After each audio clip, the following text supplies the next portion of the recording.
बहनों भाइयों नमस्कार, जय माता की। मैं हूं पंडित दिनेश नारायण पांडे और आप देख रहे हैं अपना लोकप्रिय चैनल ग्रहवाणी। आप सभी का इस चैनल में हार्दिक अभिनंदन करता हूं, स्वागत करता हूं, आभार व्यक्त करता हूं कि अपना कीमती समय निकाल करके मेरे इस वीडियो को देख रहे हैं। इस वीडियो में चर्चा होगी मेष राशि पर साढ़े साती के प्रभाव की। एक विस्तार से चर्चा होने वाली है, यानी 29 मार्च 2025 से जो साढ़े साती प्रारंभ होगी वहां से लेकर के, बल्कि उसके पहले यानी 1 जनवरी 2025 से ही प्रारंभ करने वाला हूं। और साढ़े साती का जो कालखंड है 28 फरवरी 2028 तक। शनि के गोचरीय व्यवस्थाओं को देखें तो शनि मीन राशि पर गोचर करेंगे 29 मार्च 2025 को और उसी समय से आपकी साढ़े साती प्रारंभ हो जाएगी। 3 जून 2027 को शनि अतिचारी होकर के अपना कालखंड पूरा करने के पहले ही अतिचारी होकर के मेष राशि पर चले जाएंगे और पुनः 20 अक्टूबर को वापस मीन राशि पे आ जाएंगे। तो ये 4.5 महीने के आसपास का जो समय है, इस समय में शनि अतिचारी होकर के अगली राशि पर चले जाएंगे और फिर वापस आ जाएंगे मीन राशि पर। इस तरह से 28 फरवरी 2028 तक आपके ऊपर शनि की साढ़े साती का प्रभाव रहेगा। इस वीडियो में चर्चा है विशेष रूप से आपके जन्म नक्षत्र के आधार पर। यहाँ राशिगत आधार पर चर्चा विशेष नहीं है, आपके जन्म नक्षत्र पर चर्चा है। तो सबसे पहले चालू करता हूँ 1 जनवरी 2025 से लेकर के 28 अप्रैल 2025 तक की अवधि अश्वनी नक्षत्र वालों के लिए। अश्वनी नक्षत्र वालों की ही पहले चर्चा करेंगे, उसके बाद क्रम से भरणी नक्षत्र की और उसके बाद कृतिका नक्षत्र की। तो सबसे पहले अश्वनी नक्षत्र में जन्मे जातकों की बात करें तो 1 जनवरी 2025 से लेकर के 27 अप्रैल 2025 तक शनिदेव का गोचर पूर्वा भाद्रपद नक्षत्र में है। तो आपके लिए ये अच्छे संकेत नहीं दे रहा है ये कालखंड जो अश्वनी नक्षत्र में जन्मे हैं। मानसिक अशांति, क्रोध ज्यादा, बाद में पश्चाताप, व्यवहारिक ज्ञान में कमजोरी, धार्मिक कार्यकलापों से उच्चाटन, दाम्पत्य जीवन, संतान, धन, जमीन जायदाद के मामलों में बेहद संघर्ष बढ़ जाने वाले हैं। स्वास्थ्य भी आपका प्रभावित रह सकता है। एन केन प्रकारेण अपने महत्वाकांक्षाओं की पूर्ति के लिए आप प्रयास करते रहेंगे, लेकिन आपको सफलता मिलने में बहुत परेशानियां झेलनी पड़ेगी। अब दूसरा समय है, दूसरा कालखंड अश्वनी नक्षत्र वालों के लिए 28 अप्रैल 2025 से लेकर के 3 अक्टूबर 2025 का जो समय है ये बेहद अच्छा है। इस समय का लाभ उठाइएगा।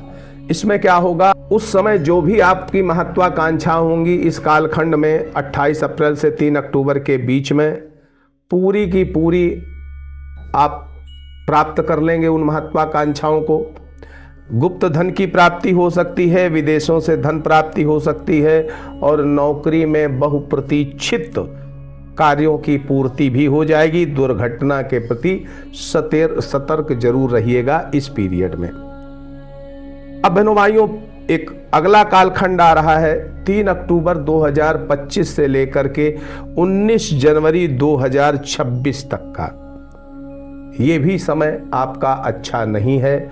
मानसिक अशांति, क्रोध ज्यादा, बाद में पश्चाताप, व्यवहारिक ज्ञान में कमजोरी, धार्मिक कार्यों में रुचि कम हो जाना, दाम्पत्य जीवन, संतान, धन, जमीन जायदाद के मामलों में संघर्ष और स्वास्थ्य भी कभी कभी प्रभावित। महत्वाकांक्षाओं की पूर्ति के लिए आप बहुत प्रयास करेंगे, लेकिन अपेक्षाकृत सफलताएं आपको नहीं मिलेंगी। अब 20 जनवरी 2026 से लेकर के 16 मई 2026 तक का जो समय है ये बेहद अच्छा है आपके लिए। इस सही समय का उपयोग करिएगा। व्यापार में वृद्धि कर पाएंगे, महत्वाकांक्षाएं आपकी पूरी होंगी, इच्छाएं पूरी होंगी, गुप्त धन की प्राप्ति होगी, विदेशों से भी धन प्राप्ति हो सकती है, नौकरी में बहुप्रतीक्षित कार्यों की सिद्धि होगी, दुर्घटना के प्रति आपको सतर्क रहना पड़ेगा। 17 मई 2026 से लेकर के 8 अक्टूबर 2026 के बीच का जो समय है ये भी बहुत अच्छा रहने वाला है, यानी आपका यूनिवर्सल सपोर्ट बढ़ेगा, आपका पराक्रम बढ़ेगा, भाई बंधुओं और रिश्तेदारों और पड़ोसियों के बीच में संबंध अच्छे होंगे, आप अपने कर्ज का निवारण कर पाएंगे, शत्रुओं को पराजित कर पाएंगे और अपने रोगों से मुक्ति पा पाएंगे। आप अपने कर्म क्षेत्र में बराबर सक्रिय रहेंगे और उच्चाधिकारी और सहकर्मियों का आपको पूरा सहयोग मिलेगा और लाभ भी आपके इच्छा अनुसार ही होगा। व्यय पर भी नियंत्रण कर पाएंगे और विदेशी संबंधों से भी आप अच्छा लाभ कमा पाएंगे। आयात निर्यात के व्यापारी हैं, अच्छा लाभ कमा पाएंगे, विदेश यात्राओं की संभावनाएं भी बनेंगी। 9 अक्टूबर 2026 से लेकर के 7 फरवरी 2027 का जो कालखंड है ये भी बहुत अच्छा रहने वाला है, यानी आपका कर्म, आप अपने कर्म क्षेत्र में बराबर प्रभावशाली रहेंगे, उस आधार पर लाभ भी ले पाएंगे। व्ययों पर नियंत्रण होगा, आपके शत्रु पराजित होंगे, आपके पारिवारिक माहौल बहुत संतुलित रहेगा, पारिवारिक प्रेम और सौहार्द बना रहेगा, शत्रु आपके पराजित होंगे, रोग ऋणों से मुक्ति मिलेगी और भाग्य आपका काफी अच्छा सहयोग करेगा। 8 फरवरी 2027 से लेकर के 2 जून 2027 का जो समय है ये भी बहुत अच्छा है, यूनिवर्सल सपोर्ट मिलेगा, रोग ऋण शत्रुओं से पराजित नहीं होंगे बल्कि विजित हो जाएंगे, जीत जाएंगे।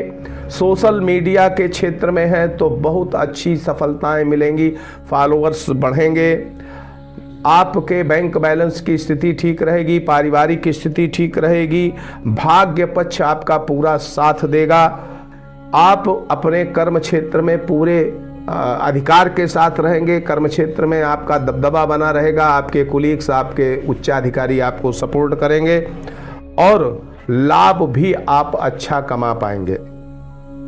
3 जून 2027 से लेकर के 19 अक्टूबर 2027 तक की अवधि में देखा जाए तो बहनों भाइयों यहाँ पर जो स्थिति बन रही है वो आपको आपके कर्मों के आधार पर बन रही है, यानी कहने का आशय जैसे कर्म करेंगे उसी तरह के रिजल्ट्स मिलेंगे। अगर अच्छे कर्म करेंगे तो अच्छे रिजल्ट मिलेंगे और बुरे कर्म करेंगे तो बुरे रिजल्ट मिलेंगे, तत्काल उसका फल मिलेगा। जैसे किसी को थप्पड़ मार दिया जाए और पलट करके तुरंत थप्पड़ मार दे, यानी कर्म का फल तुरंत। तो यहाँ ये जो पीरियड होने वाला है वो उसी तरीके का होने वाला है। मानसिक अशांति जरूर हो सकती है, माता का स्वास्थ्य प्रभावित हो सकता है, आपको दूर जाना पड़ सकता है, आपका स्वास्थ्य प्रभावित हो सकता है, क्रोध करेंगे और उसके बाद पश्चाताप भी करेंगे। व्यापारिक बुद्धि आपकी बहुत अच्छी रहेगी लेकिन व्यवहारिक बुद्धि में कमी आ जाएगी, यानी आप कहीं ना कहीं अपने नेचर से इस तरीके के प्रभाव में आ जाएंगे कि आपके व्यवहार से लोग पीड़ित हों या आपके व्यवहार से लोग नाराज हों। आप इस अवधि में व्यसन भी कर सकते हैं। 20 अक्टूबर 2027 से लेकर के 23 फरवरी 2028 का जो कालखंड है ये बहुत अच्छा है। उपचय भाव आपका सक्रिय रहेगा, यानी आपका हर अटेम्प्ट, हर प्रयास, हर पुरुषार्थ आपको सफलता देता दिखेगा। यूनिवर्सल सपोर्ट मिलेगा, रोग ऋण शत्रुओं से मुक्ति मिलेगी, आपको आकस्मिक लाभ मिल सकते हैं, विदेशों से धन लाभ मिल सकते हैं, पैतृक संपत्ति का लाभ मिल सकता है, आपके पारिवारिक स्थितियां बेहतर रहेंगी, आपके बैंक बैलेंस की स्थितियां बेहतर रहेंगी, आपके कर्म क्षेत्र में जितनी भी आपकी समस्याएं हैं वो पूरी की पूरी नष्ट हो जाएंगी, आपको लाभ अच्छे मिलेंगे और व्यय पर भी नियंत्रण रख पाएंगे, विदेश यात्रा भी कर पाएंगे। तो अश्विनी नक्षत्र वालों के लिए पूरे इन 3 वर्षों का नक्षत्र के आधार पर भविष्य फल आपने सुना। आप सुखी रहें, समृद्ध रहें, इसी मंगलमयी कामना के साथ मैं पंडित दिनेश नारायण पांडे विदा लेता हूं आपसे। प्रेम से बोलिए जय माता की।